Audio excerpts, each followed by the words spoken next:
I'm going to go back and forth between a couple texts. The first one is William Bradford, William Bradford's History of Plymouth Plantation, which was written by Bradford like in the 16th century, 17th century, and it's kind of a retrospective while he was governor of Plymouth Plantation, but looking back from the founding, and actually even before the founding was sort of like the history of this, small separatist church that was in England and had all kinds of troubles and went to Holland and then was worried about being too worldly, like the assimilation, the influence of the Dutch and so on, and decided to go to the New World in order to have their religious freedom, right? To escape religious persecution from England and to escape kind of worldly influence in Amsterdam or Leiden, I guess they were.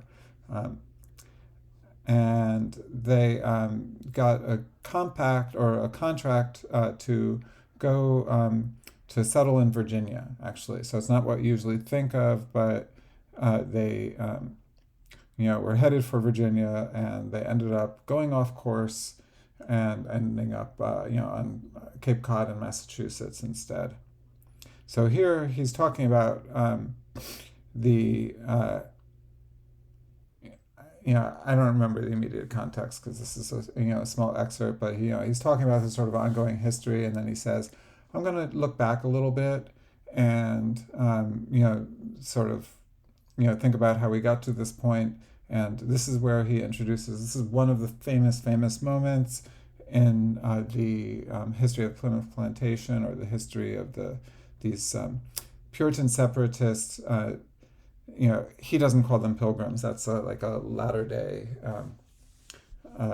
framing of what they were. But he talks about the Mayflower Compact, which is like sort of their agreement about how they were going to govern themselves because they had blown off course, right?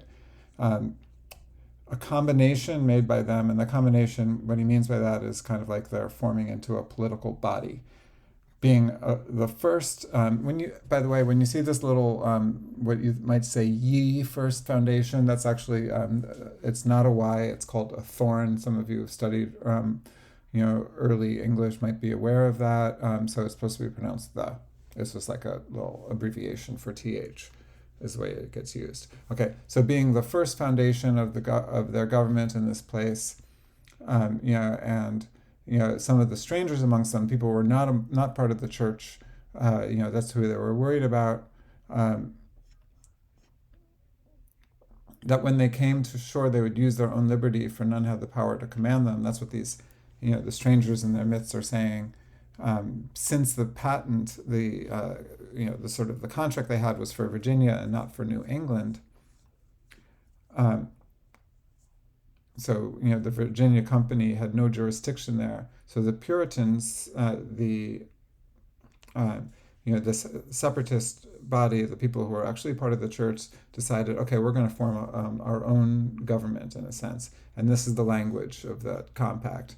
And they're going to covenant and combine ourselves together into a civil body politic for our better ordering and preservation, and furtherance of the ends aforesaid, and by virtue hereof to enact, constitute, and frame such just and equal laws, ordinances, acts, constitutions, and offices from time to time as shall be thought most meet and convenient for the general good of the colony, unto which we promise all due submission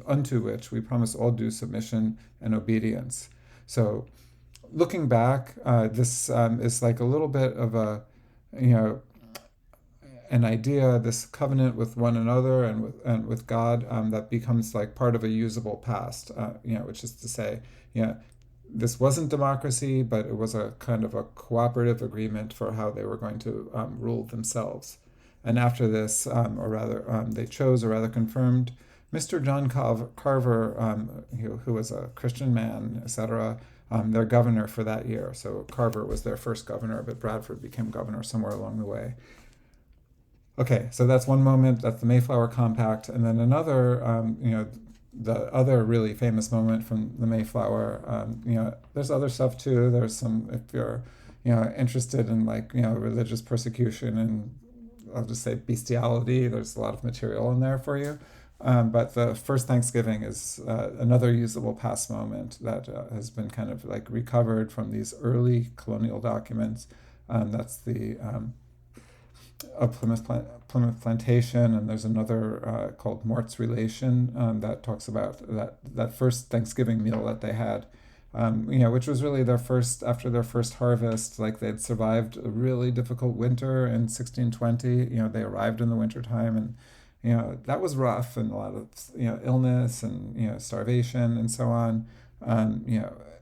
True, like there were some providences, as they thought, in their contact with Native Americans, and especially the figure of Squanto, who plays a part in the Thanksgiving pageantry.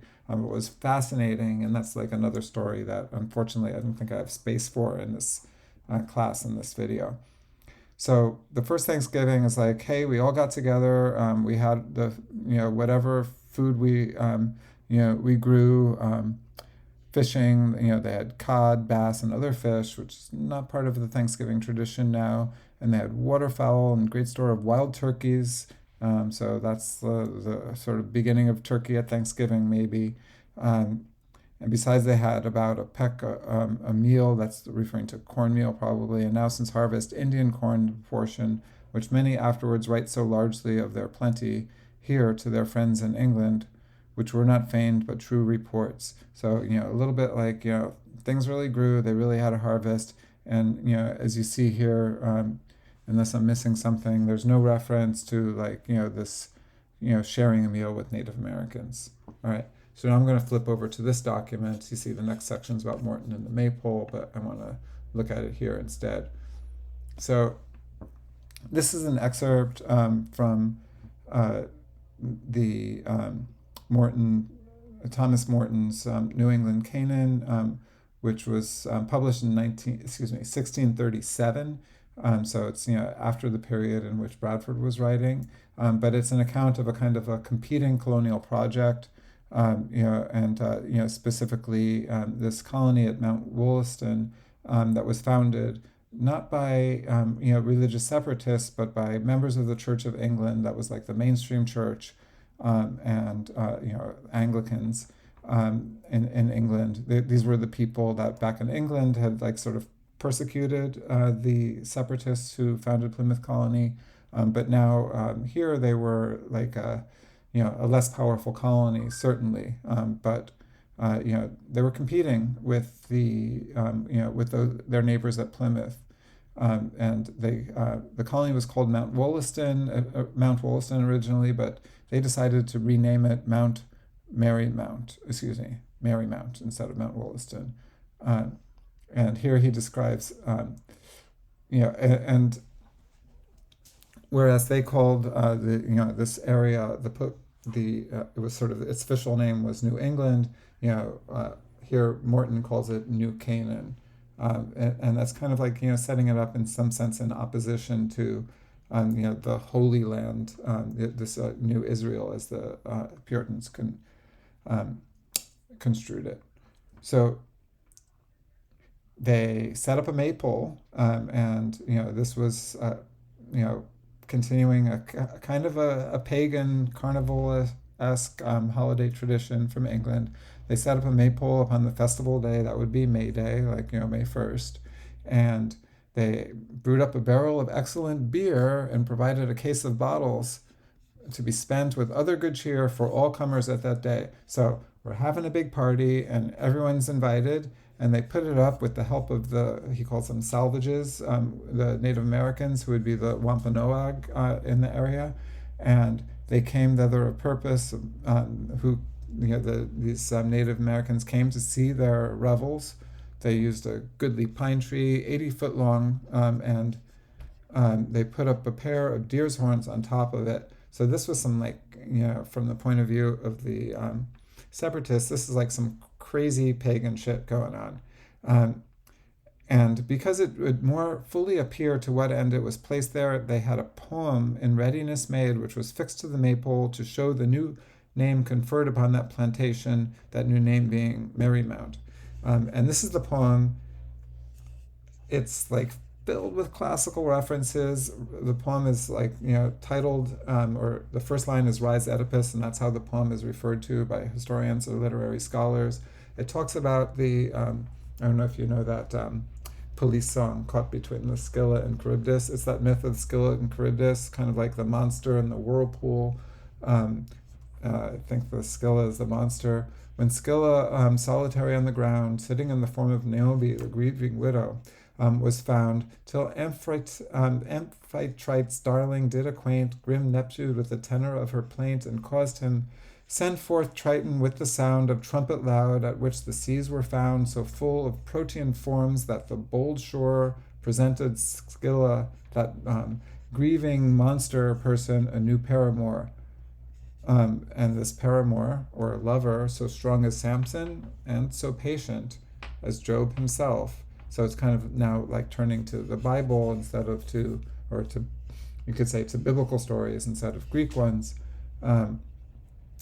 Directed thus by fate to comfort Scylla, so unfortunate.